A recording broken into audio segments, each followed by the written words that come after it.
नमस्कार, आपण पाहत आहात तहलका वर्धा आणि मी आहे अंकिता।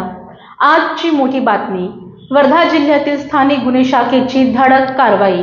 गांजाची विक्री करण्यासाठी वाहतूक करणाऱ्या एका महिला गुन्हेगाराला पोलिसांनी जेरबंद केले आहे।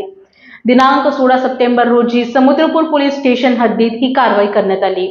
गोपनीय माहितीच्या आधारे पोलिसांनी मौजा जाम बस स्टॉप परिसरात छापा टाकला आणि तेव्हा आरोपी रेश्मा मुस्तफा शेख वय 43 राहणार चंद्रपूर हिच्या ताब्यातून तब्बल 8 किलो 380 ग्राम गांजा तसेच 2 मोबाईल जप्त करण्यात आले।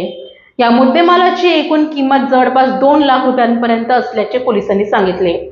चौकशीत या महिला आरोपीने कबुली दिली आहे की हा गांजा ओडिशा जिल्ह्यातील मणिगुडा येथे आर्यन नावाच्या व्यक्तीकडून खरेदी करण्यात आला होता आणि ही संपूर्ण विक्री रशीद शेख नावाच्या आरोपीच्या सांगण्यावरून होत असल्याचे समोर आले आहे। सदर प्रकरणी पोलिसांनी आरोपींविरुद्ध NDPS कायद्यान्वये गुन्हा दाखल केला असून पुढील तपास सुरू आहे।